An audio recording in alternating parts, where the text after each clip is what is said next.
don't care what it is you're doing with AI. Clean data equals good output. If you do not have the right data and the right knowledge being put into whatever model you're using or whatever it is you're creating, you're going to go take a product manual that's 5 years old and have that be a source of your data. That's not clean data if half of it's outdated at that point.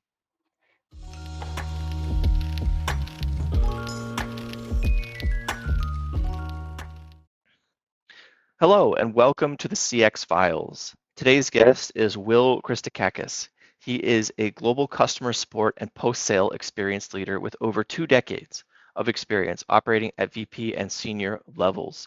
He's currently the VP of Client Services at Operative, where he manages support, customer experience, and major incident management globally. In addition to a wealth of leadership experience in CX, he brings a unique perspective, having began his career as a cryptologist in the U.S. Navy. Will, thanks for joining. Thanks, Ben. Appreciate you having me. Can you tell me a story from your early times in CX, in the space, something that really stood out to you as surprising or a moment that was either better, much better or worse than you expected? So I'll go to an escalation when I joined a new org that I came in as. And as you can imagine, these things are not timing based when something goes wrong. You often just have a problem occur, and it could be the first day on a new job. And that's the story that reminds me of keeping myself grounded on the customer journey and being the voice of the customer. Really, I think on day one of joining a new organization, and you can imagine this happening. But what really stood out for me is headcount is not architecture. A lot of people think you have enough headcount, you have the architecture to give your customers the journey that they're looking for and the experience they want. Day one of joining a new org, within just a few hours of literally ramping up and getting into the seat, we had a customer basically go to red alert, a huge executive level escalation. And I'm sitting there and I'm auditing the ticket in Salesforce and I'm going through all the different things that I'm seeing in the ticket, and it's not clicking with me with the data and Gainsight and Pendo and Salesforce and all the different data sets we have. It's not clicking to me why this is going the direction it went. Why is this such a big deal? When I started digging further, even though this was not a major issue, this was not an outage, this was not a P1, this issue had happened consistently every few weeks. So finally, it got to the point to where, why is this issue happening and why is no one doing anything about it? And when you looked at the raw understanding of how we were structured, we had the headcount, we had the skill set, we had the experience, but we didn't have the escalation and the technical alignment. So you have the systems not giving you the right data, the people not reading the data right way because the data doesn't exist. As an example, if you don't have Salesforce and Pendo talking to each other, you really can't get a gauge on what the health score really is. So what became very obvious to me was we were going to have to translate this into being more reactive, sorry, from being more proactive from being reactive and more focused on understanding this whole architecture of the customer having to literally do an executive escalation to get movement on something that should would have been very easy to fix and very simple to deal with. Yeah, it's a common challenge, and I think there's various inertia and various reasons for it. But this, you could say one piece of this is silos, siloized, just the nature of organizations, silos of responsibility, but also these separate systems that they have visibility into different aspects, but the comprehensive view, of course, the customer journey is one continuous thing. It's not separated at the edge of the organization's departments or tools, but how do you connect these things together to get the real overall visibility? This is like a perennial problem. It seems to come back every year and every iteration of the technology. What do you think is the opportunity there? And like, how do you think about sort of weaving data sources together to get the full picture? I guess what I'll do is I'll start by experience. You can have these systems. talk to each other and work with each other. You can have Salesforce communicate with systems like Pendo and Gainsight. So you can take certain characteristics and design algorithms from Salesforce data, and you can have that data be relevant to how your health score is shown. And you can do different variables different ways. I've literally had this be to where if case volume dips below 60% month over month, it can trigger an impact of the health score because quietness does not equal good things all the time. Your customer being quiet could be a precursor to a bigger problem if it wasn't expected, right? I believe that's your starting point, right? You have to have the data set that you can then go and audit. You see a lot of people using and leveraging AI now for early warning indicators. I think that's great, but the design and the communication between the systems. So if you take a product like, I'll just use a tech stack that I've seen really popular lately, Salesforce, Pendo, and PlanHab, and you have those three systems talking to each other and each area of the business is using those systems different ways. But the data that can come up and float up organically without having to hunt and connect the dots, then you layer AI on top of it, and all of a sudden you're understanding things at a bigger level rather than being constantly reactive. You can start proactively attacking this. And I think that's where I've always seen CX want to be in a certain place. To me, CX entered my life about 5 years ago, probably before the pandemic, so maybe a little bit longer than 5 years. But it would have been this idea that you have leaders who know your customer. You have people who work with your customers every day, know everything about them. They have information no one else in the business has. How do you get that into a centralized departmental structure, which then drives the voice of the customer, getting the rest of the business to understand what the customer's going through, what works and what doesn't work, and the evolution of their business. We haven't even talked about evolution because in everything I've said, you're talking about a static point in your organization and your customer's business model. It doesn't even account for how both of those things evolve. So I think the trick really becomes is that data has to present to you an accurate representation of what then the human factor of your organization sees when they talk to the customer every day. Even traditional QBRs, I haven't seen exist in years. And that's an example of where the data you're going in and having a conversation with your customer with is so important. What value are we giving you? What are you expecting to get from us? And how do we give you more value? Those questions loop back to the very essence of what we're talking about right now. Understanding what your customer is going through, not just from a tech stack point of view, but from what the outcomes they're striving for lead to why an issue like this is a pain point. They could have been having the issue in the example I gave you for 3 years, but all of Mm-hmm. a sudden in the last 6 months, it's a big deal. It's not a big issue, but the issue now has become a big deal. Why didn't we know that? Why didn't we understand it after the first time it happened? Why did it take six times in an executive escalation for us to see that? Yeah, I think that there's so much data that can be captured or is being captured, and yet it remains a challenge. I think it's getting better, but I think it remains a challenge to discover the relevant pieces, right? To get the signal from the noise and then to validate it. So if you have, for example, notes from a customer call, and then you have metrics from your system of record, whatever it is that's tracking customer journey metrics for you, tracking support metrics, and so on, and weaving all those things together and then having a package, sort of doing the data packaging piece as well so that you can put it all in one view and say, okay, here's all the evidence that we need to make a decision, or here's the evidence that points in a clear direction. This is the root cause. And we can say without a shadow of a doubt to the example you're giving, if we have all this together lined up in one place, we're citing our sources, we've got the whole sort of data trail, we're telling the whole story, and now you can really justify a deep solution, right? Not just the reactive, not just the oh make the customer feel better, but what's the root cause? Let's like fix the business actually. This is an ideal scenario, and it's I think we're getting closer to it, but Mhm. I guess my question for you is, what do you see as the gaps today? What do you see as the difficulties today between the sort of promise and the reality on the ground? Let me pull back for a second because you hit on something that I didn't mention that I think is key to this. There's data that goes beyond what's in your tickets, and there's data that goes beyond what's in your health score. How about platform usage? How about your customer rolled out your solution and they're using your platform and it's X amount of calls per hour. 3 years later, they've tripled that, but you've not put more processors, more RAM.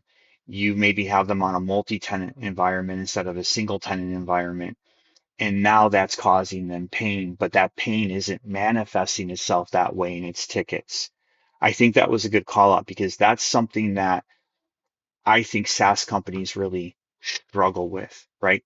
Data is everywhere, but the signals are rare. Also, to your point, right? Data is everywhere.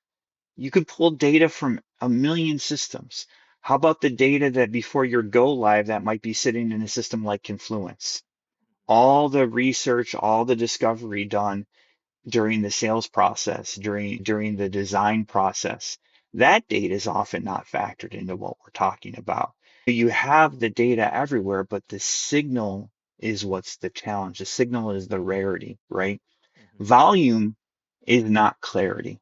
I often hear that from so many people that don't understand our space, right? Oh, well, our volume's down. That doesn't give you clarity.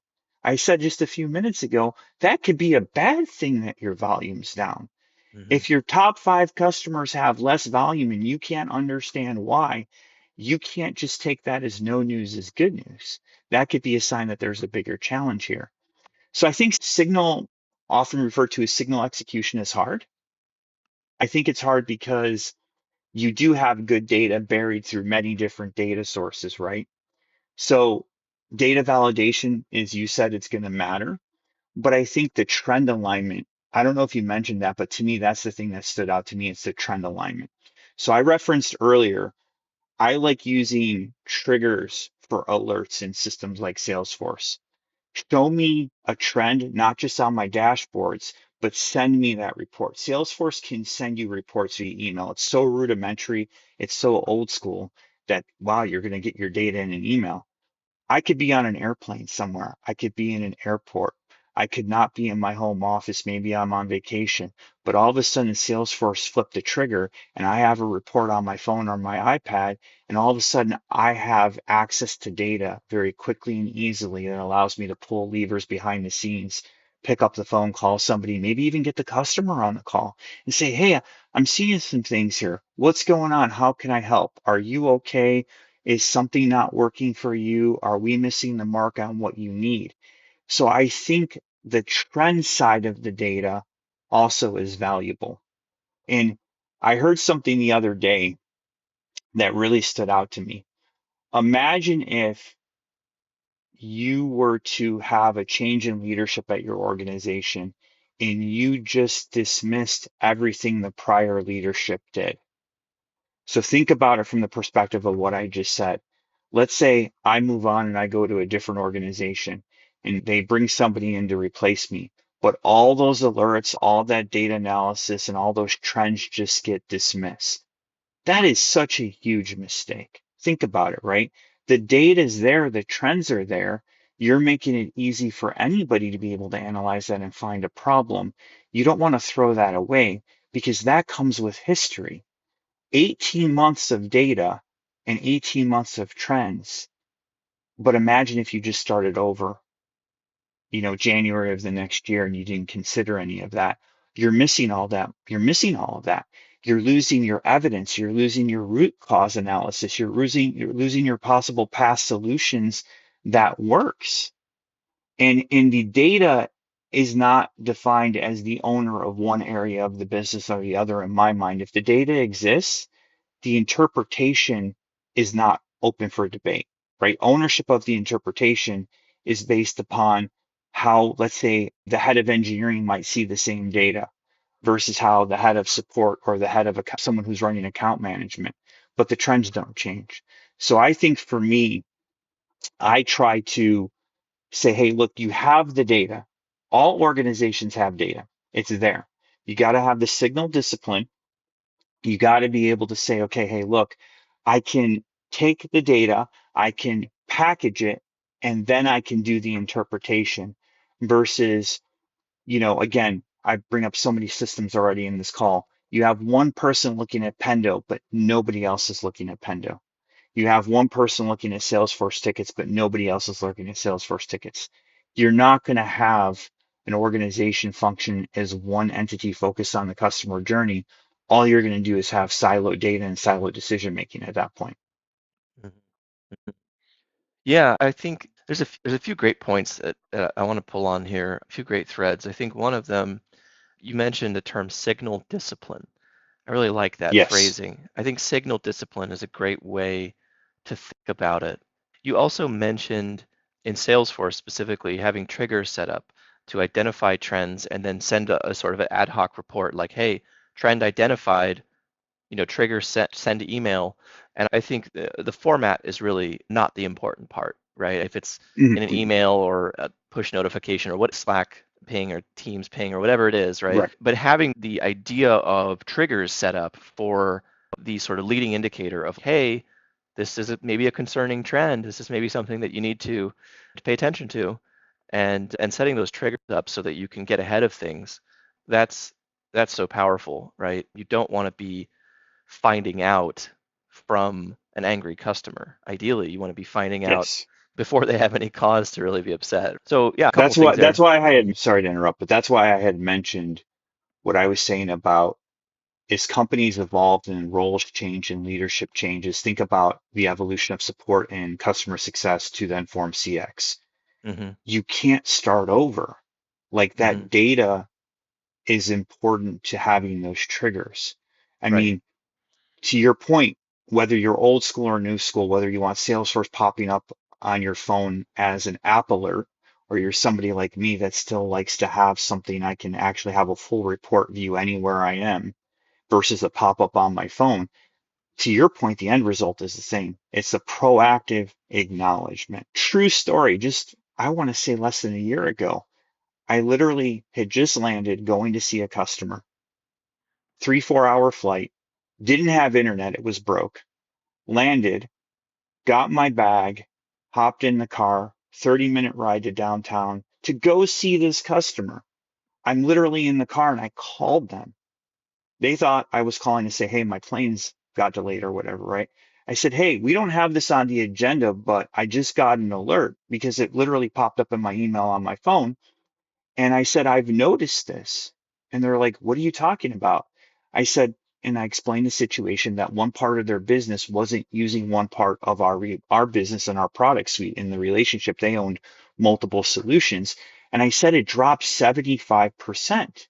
And they Hmm. said, that's not right. The person who was doing it wasn't it was essentially a new hire, someone covering for maternity leave. They weren't doing it right. They Hmm. didn't know that 3 weeks of data didn't get into the system because the person that was covering it, they thought they were doing it. They didn't know there was a problem. So they Hmm. had an internal training issue. It didn't work. So I'm literally on the way to see them, but I'm like, why am I going to wait to bring it up? I need to tell them right now Hmm. what's going on so then they can deal with this because this could be costing them. I didn't know how much it cost them, but I'm worried that it's so much money they're going to lose their mind thinking something was wrong with our platform. Hmm. So anyway, end result is I walked into the meeting and they had already figured it all out. 20, 25, 30 minutes later, they had already figured it out. They went and talked to the person. The person walked them through what they did and they realized what went wrong. Then we spent the first 20 minutes of the meeting figuring out how to help them. How could we in our organization help them, even though they knew it wasn't anything we did wrong? It wasn't our system. It was their side of things. So we had that conversation in a meeting that was never designed for that. It was much more strategic and much more about a different aspect of a different system they were using and how we were working on it for them. But the value it added to that relationship to the point, it's no longer reactive. They're not opening a ticket in panic. We went to them and said to them, this is what we're seeing. That is what customers expect from vendors. They expect partnership. It's you're there at all those moments. You don't have to wait for them to come to you. You should be able to have your data tell them what's going on to help them. And I think Yeah, it's so valuable, but I also think it's hard to do, but it's so valuable. And I just don't see a lot of companies being able to do it successfully, in my opinion. They try to, but I don't think it's as successful as it could be. So back to the point, if you can have a system send you an email and it helps accomplish that, then have the system send you an email, whatever it sure. needs to be to give that experience to the customer. Sure, and I think that there's, yeah, it's obviously where things should go. I think anybody listening to this conversation understands clearly the value of what you're describing. I think it's all the other things that it's cleaning up the mess and tying the systems together, getting clarity and all that sort of homework that needs to get done to get there.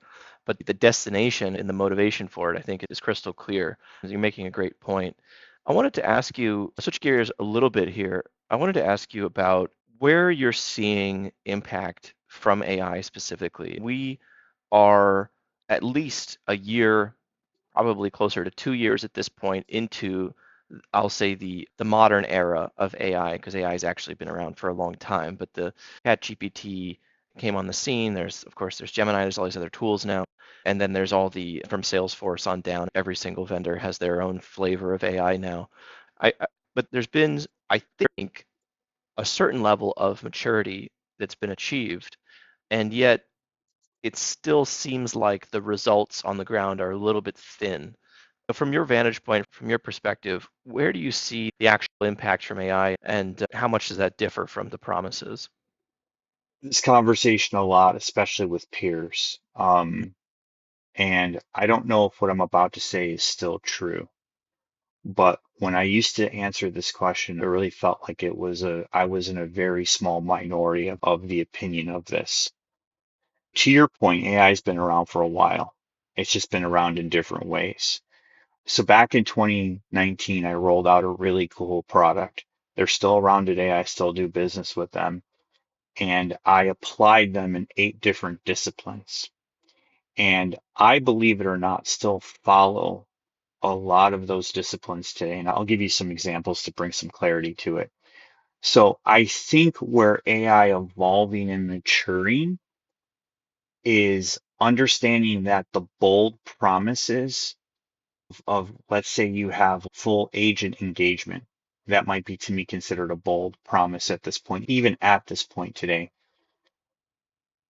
It's there, it exists, the capabilities exist, but not the way it's being sold. Mm, That's how I view it. Like the discipline is missing. It's the it's this sparkly, shiny gem in the room that everybody gravitates to, thinking that if I put this raffle ticket in the bowl, it's mine. But then when you get it home, you realize it's not the same. If you ever gone to a jewelry store and bought a ring, an engagement ring, whatever, they have really special lighting in there and everything looks a lot better. The diamonds look a lot different than when you get it home. this is And true. and believe it or not, I've had that happen to me. I've had that happen to me. It reminds me of a cruise I took about 10, 15 years ago, bought an upgrade for my wife's wedding ring. And in the jewelry store, I was like, holy, oh my goodness, this is a beautiful, amazing thing. You get it back to normal lighting, you can see every freaking flaw in it. Right. Literally every flaw you can see in it. I feel AI is that right now. Mm, You get this bold promise, right? You get this idea that it can deliver certain results and hit the ground running would be the way. I think your implementation and discipline give you the better output. But before I go into my examples, I'm gonna say one lesson that I took away from it. Again, talking about what I just described, using AI a certain way, especially with support and CX, there was one very simple thing for me that I learned years ago that I still don't think has changed. Clean data equals a good output. Okay. I don't care what it is you're doing with AI. Clean data equals good output. If you do not have the right data and the right knowledge being put into whatever model you're using or whatever it is you're creating, you're going to go take a product manual that's 5 years old and have that be a source of your data. That's not clean data if half of it's outdated at that point. So for me, a lot of it has to do, okay, I'm going to take Salesforce data, I'm going to take Confluence data, I'm going to take product manuals and training materials and load them in to have it be the source of the foundation for my LLM. If you don't get that accuracy up to 90% from the beginning, you'll never get that bold output you want. I've seen people go live with models that are less than 70% accurate and wonder why they can't get it past 75%. Hmm. Hmm. So back to your core question. I've used AI, I think, in a way that I try to mature it and evolve it every time I think about it. But I'll give you some things that I think tie into what we were talking about earlier. Using AI to analyze the sentiment of your customers' tickets real time as they come in. So the ticket hits Salesforce, the email on a ticket hits Salesforce. Having an AI platform that analyzes the sentiment and immediately sends, let's say, a Teams message to your leadership and say, hey, this is not trending the right way. So what's an example of that? Why does this keep happening? Your customer says in the ticket, why does this keep happening? Or this happened again, or it's slow again, or it's hanging again. Yes, a human being should pick that up and a human being should see that. But AI can now do things with that. And you can decide what you want to do with it. It can simply send an alert, or it also can do things like adjust the health score we were talking about earlier. So you're not taking away from your human interaction. You're not taking away, you're not trying to make your customer think that they're talking to a human being. It's something that's impacting the relationship in a positive way behind the scenes. I'll mention one other method, but let me say this first. Everybody always asks me why I feel this way. I have for many years worked in complicated environments.